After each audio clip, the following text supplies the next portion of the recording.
আমাদের মেইন তাগিদ হলো যে আসলে ফ্যাসিজমকে বাংলার বুক থেকে এটা হচ্ছে উত্তোলন করা আর কি, যেমন তুলে ফেলে দেবো। এখানে কিন্তু আসলে আমরা হচ্ছে একদম সাধারণ জনগণ, এখানে কেউ হচ্ছে কোনো দল করে না, ইয়া নেই। সাধারণ জনগণ যখনই হচ্ছে শেখ হাসিনা কোনো হচ্ছে কর্মসূচি দিবে তখনই সবাই হচ্ছে একত্র হয়ে শেখ হাসিনার যেই মানে ইয়াগুলো আছে, শিকড়গুলো আছে, ওগুলো উত্তোলন করে ফেলা হবে, ওগুলো তুলে ফেলে দেওয়া হবে। বাংলার মাটিতে কোনো শেখ হাসিনা কিছু থাকতে পারে না, কোনো আওয়ামী লীগ থাকবে না। বাংলার মাটি থেকে আওয়ামী লীগ তুলে ফেলে দেওয়া হবে।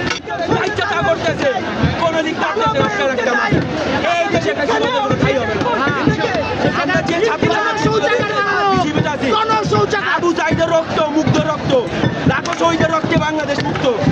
ওদের রক্তে আমরা কোনোদিন মিঠাই যেতে দিব না। আমরা নিজের চোখের সামনে মানুষ মরতে দেখি। আমাদের ভাইদের রক্ত পাড়া দিয়ে বাংলাদেশ। এটা হাসিনার বাংলাদেশ না, আমারও বাংলাদেশ না, শহীদের বাংলাদেশ। এটা শহীদের বাংলাদেশ। দেশের মাটিতে আওয়ামী লীগ থাকবে না, এই দেশ থেকে ফ্যাসিজমকে উচ্ছেদ করতে হবে এবং এটা একটা প্রতীক হয়ে থাকবে যে ভবিষ্যতেও যারা এরকম করতে যাবে তাদেরও পরিণতি একই রকম হবে, শেখ হাসিনার মতোই হবে।